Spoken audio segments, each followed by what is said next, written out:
Talk station, 1290 WLBY and the Lucy Ann Lance Show. And there's an app for that at iTunes, 1290 WLBY. Check us out. You can download us on your iPhone and your iPad, making it very easy for you to listen to the show. All our content also podcast later on our website, lucyannlance.com. That's LucyAnnLance.com.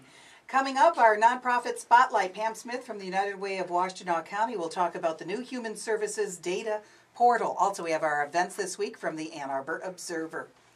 Well, the North American International Auto Show is going strong out at Cobo in Detroit, and today on our Damian on Design, where we take a look at design and its impact on our lives, we're going to take a look at the cars that have showcased at the auto show, both the cream of the crop and maybe not so great cars as well, or the Camel Awards, as Damian likes to talk about. The Camel Award is back this year. Damian Farrell is a local architect with Damian Farrell Design Group here in Ann Arbor. And our special guest today is Neal Boudette. He is the Detroit Bureau Chief for the Wall Street Journal. Great to have you back on. You did this last year with us. Terrific. I'm very glad to be back. Thanks. I appreciate it. Good to have you, Neal. Thank you. Yeah, it's a good way to kick off the year. But It this is fun doing this. I have not been to the show yet, so you guys are going to have to illuminate exactly what is out there today. But one thing I want to point out, Neal, I saw a great piece from your news hub from the Wall Street Journal, from your New York reporters talking with you about the show. And I cracked up because the female reporter, who was a little bit younger, said she had not heard of the Dodge Dart before. She was surprised that it was making a resurgence. And the male reporter was saying, he was wondering, questioning as I have, about bringing this Dart name back when it didn't have that great of an image when it first came around. But you said something really interesting about that. That's true.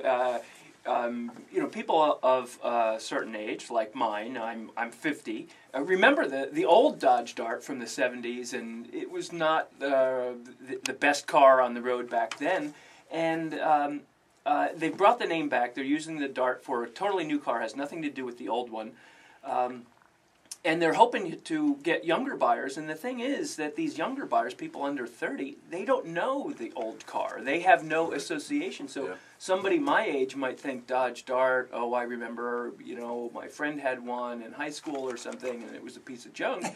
But these younger buyers, a lot of their parents had already switched to Toyota, so they don't have the association of that really dark period in Detroit history. It was their grandparents. It was their grandparents who had, a Chevy Citation or Chevy Impala. Exactly, from the 80s that were not well built and were not particularly nice cars, or the old Dodge Dart. But it's these younger buyers, they don't have any association. And I was just saying before we got on the air that somebody was telling me about a young man who was saying of 16, saying he liked a Buick, and he was surprised to learn that people think of Buick as Grandpa's car. But this is the Buick Enclave. This is the Buick Enclave, and if you look at the Buick LaCrosse or the Buick Verano, the Buick Regal, all of them are very, very nice looking cars, and they are attractive. They are. Younger Very buyers. whole new branding of that. The new Lincoln, I think, is just gorgeous. I mean, its lines are, it's, boy, the one thing that struck me about the show, change by design, is the way I would summarize it. I mean, last year, I think we saw a lot of exciting stuff. I think we're over some major tipping points in the auto industry.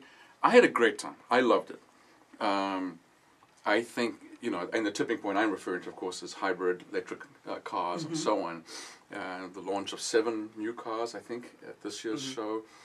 The extraordinary range now of engines. I mean, it's been typical that you can get a small engine like a 6-cylinder or an 8-cylinder, right?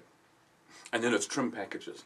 But now you look at Ford offering 5 or 6 different engines, sort of degrees of hybrid, degrees of electric. It's extraordinary. I think that the big three have really figured out a way to become relevant to today's buyer out there. They are not the old, stagnant not at all.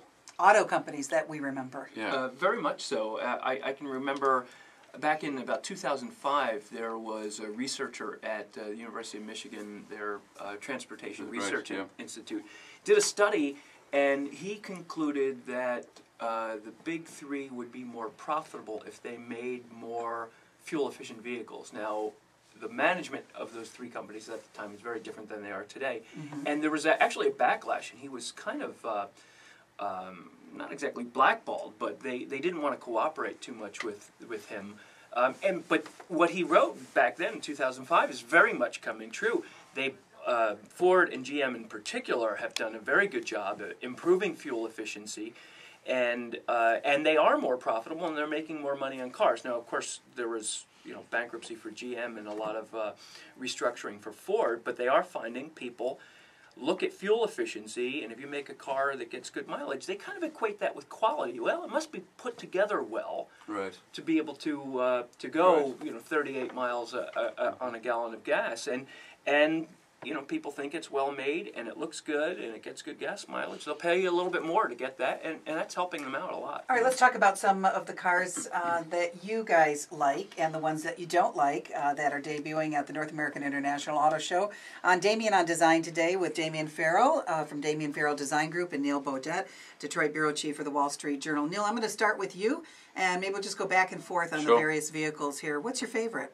Well, this year's show is a little bit unusual. The 2014 Corvette got a lot of attention, but other than that, there wasn't anything that was a real smash, and you kind of have to look to find some diamonds in the rough here. And I really like the new Impala from Chevrolet and General Motors. The current Impala is a very boring car. Almost nobody buys that.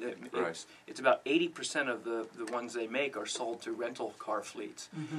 So there aren't many people going into dealerships buying Impalas. But this car, it has this this crease and hitch behind the rear doors that gives the car this real sense of motion. And hats off to GM. I mean, I've criticized them when they've gone wrong in the past, but I'll give them a lot of credit. This is a really nice looking car. It's in a segment where the Chrysler 300 has done pretty well. The Ford Taurus is a player. The Toyota Avalon. And now GM has something that really stands out. I give them a lot of credit. I think the car looks very nice, and the chief designer at GM, Ed Wilburn, and his team did a really good job on it. All right, the Impala. And the Impala resonates with me because, speaking about generations, my mother-in-law gave my daughter her older model Impala, and so my daughter's been driving this around Washington, D.C. for several years, and about just before the holidays, the Impala decided in 5 o'clock traffic on one of those routes out of the mall, running along the river, to dump its front suspension. So that's my connection. So for me to see that new Impala, I have to say I spent a fair amount of time there just admiring exactly what you're saying. I thought an extraordinary rebranding, beautifully executed, interior superb, the stitching in the leather, the sort of thing that I would expect to see in BMW, Mercedes, beautiful. Speaking of the Mercedes, I understand that is the most expensive car that is at the show this year, close to $400,000. Is that right? The SRS. Right, the Gullwing, the new Gullwing. Maybe. I couldn't say. I don't know what the sales price is, but there's someone who has a fork that they actually poke the holes into the steering the leather wheel, the leather of it, so they can hand stitch this, and just that kind of attention to detail makes you. Oh, it's a breathtaking car, and it is so reminiscent of the classic Gullwing. Beautifully done, also beautifully done, but it was nice to, for you, our Cadillac gal, the new hybrid Cadillac. The ATS. The ATS. The ELR. The ELR. The ELR. But the ATS, isn't that also that's also new, but it's not, ATS is a pretty sporty ride as opposed to the ELR, which has the same technology as the Volt. Right, exactly. Very nicely done, again, on the interior. But I think you're sort of an 8-cylinder gal, aren't you? Truth be known, I wish we were building bigger cars, but I don't know if that's ever going to happen again. Neal? Well, kind of a funny thing is happening. They have new fuel economy regulations, and it's based on the size of the vehicle. And so if you have a wheelbase of a certain size, you need to hit a certain fuel economy target. And so what they're doing is they take what really qualifies as a compact car and they stretch it just a little bit.